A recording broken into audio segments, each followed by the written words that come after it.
gitu nggih. Jadi gejala itu ada ya, Rob? Ya. Dan Eyang Jati memberikan saran ya ngurangi makan, ngurangi tidur ya, supaya selamat dari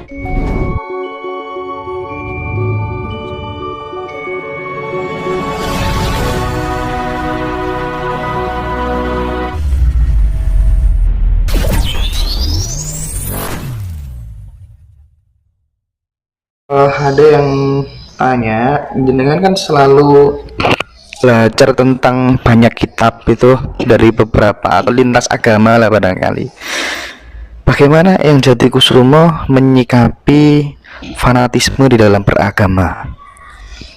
Begitu orang beragama mulai fanatik, disitulah dia akan gagal mencapai Tuhan. Karena orang masuk agama itu sebenarnya belajar mencari Tuhan. Kalau sekolah ya harus lulus. Kalau udah lulus tuh cirinya apa? Bertuhan. Kalau sudah bertuhan, tidak ada skat ya, tidak ada sekat, tidak ada kelompok dan golongan. Besok kalau mati itu enggak Sang Maha Pencipta, kamu agamanya apa? Ayo sana, kaplingmu sana, kamu sana, kamu sana. Kamu orang Islam, Islam apa? Apa aliranmu apa? Mazhabmu apa? Nasrani, atau Kristen apa Katolik? Gerejamu di mana? Enggak seperti itu udah gak ada. Itu semua adalah buatan manusia supaya hidup ini berbudaya, beradab lah. Wong belajar beradab kok gak lulus ya keliru toh. Yang enak bertuhan. Saya itu belajar untuk bertuhan, artinya apa? Ya cinta kasih kepada semuanya. Iya, luar biasa. Berarti secara eksplisit orang beragama belum tentu dia bertuhan dong? Belum tentu, masih berjalan untuk bertuhan ya.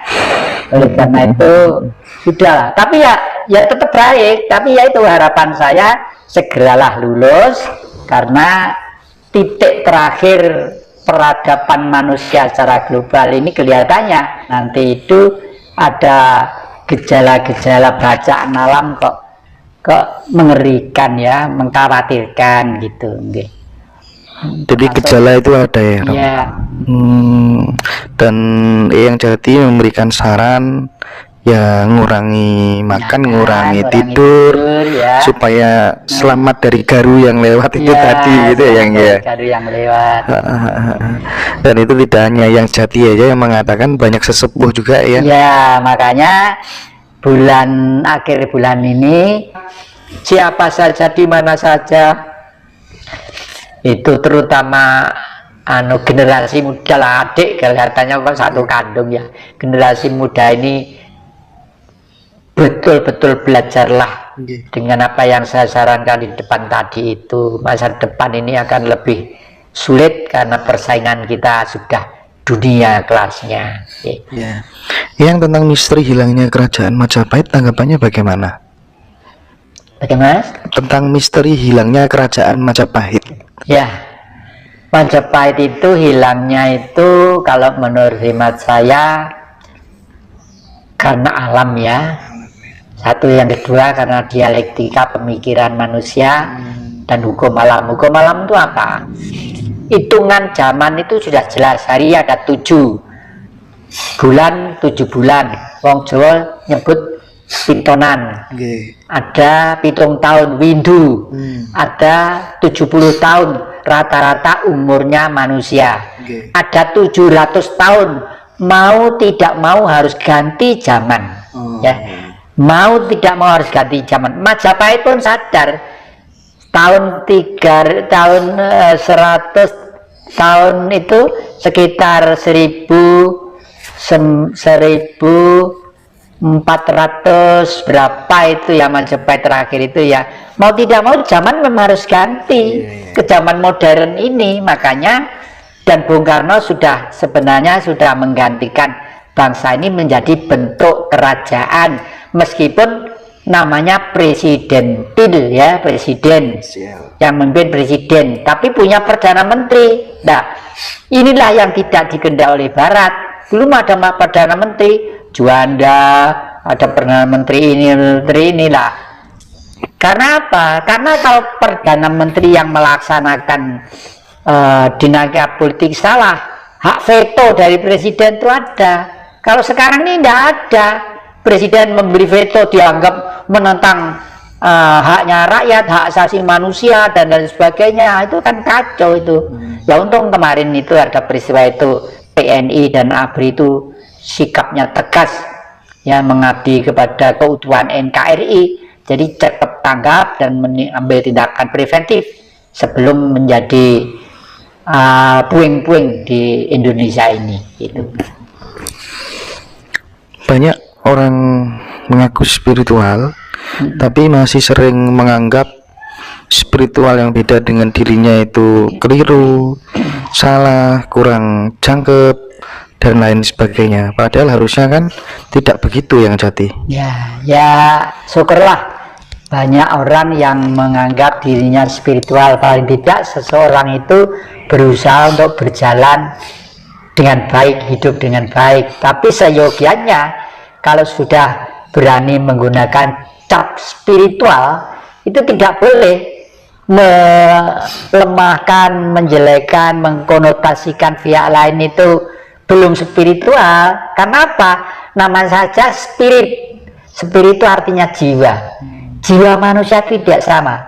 Kakek ini sekeluarga dengan istri kakek, dengan anak kakek, dengan cucu kakek, untuk mengangkat spiritual, kalau mengangkat Tuhan gitu ya, nggak sama ke kemampuannya.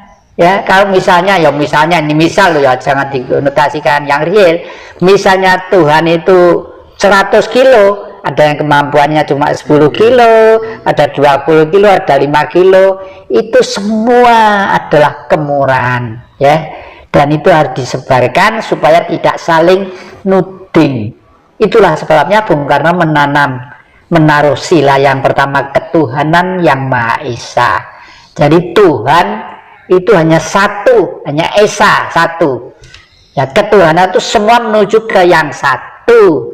Makanya bangsa ini harus dihimpun dengan baik supaya manusianya itu hidupnya layak. Untuk hidupnya layak harus ditata dengan sistem demos kratos atau demokrasi. Demos itu kekuasaan, kratos itu kerajaan.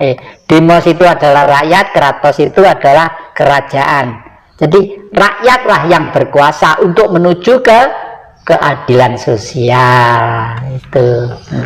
Makanya besok kalau sudah negara ini dipimpin oleh seorang raja, ya, sekolah itu mulai PAUD sampai dengan SMA itu tanggungan negara. Karena apa? Loh, bondo di Republik Indonesia itu loh, dari irian saja kekayaan satu hari bisa untuk menghidupi bangsa Indonesia 1 minggu, 1 hari bisa untuk menghidupi, belum di Ternate, belum di Bacang, belum di ini dan sebagainya, belum di Kalimantan dan lain sebagainya. Lah, oleh karena itu, sambil contoh, Amerika itu memang gembong-gembongnya kapitalis, tapi pola pikirnya itu masih indah loh. Amerika itu begini cara hidupnya, ya. Di sana orang diberi kesempatan untuk kaya, diberi kekuasaan untuk kaya. Liberal yang kapitalistis. Karena apa? Karena hanya orang kayalah yang patut membayar pajak, ya. Dan pajak itu diberikan ke siapa? Diberikan kepada rakyatnya, kepada manusia. Oleh karena itu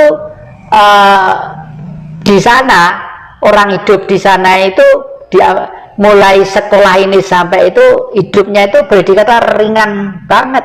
Dan bahkan Amerika itu sekarang membiayai orang makan sampai kematian itu sekitar di 230 juta orang apa-apa sampai sekarang. Saya punya teman 10 tahun di Amerika, sekarang hidup lagi di Malang ini.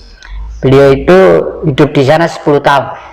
Tiap bulan sekarang tuh disupport oleh Amerika, mungkin untuk beli pulsa PLN, kayak pulsa untuk bensin hidup. Kenapa? Saya tanya, loh, kok sama dapat dari Amerika, sama jadi agennya Amerika? Sampai saya tuh curiga seperti itu.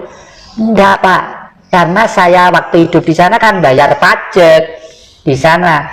Jadi karena saya pernah membayar pajak di sana, pajak itu sekarang dikembalikan berbentuk gaji saya tiap bulanan ini, ya lumayan lah saya untuk bisa hidup keluarga, bisa hidup gitu, betul. Iya, Ya. iya, iya. Iya.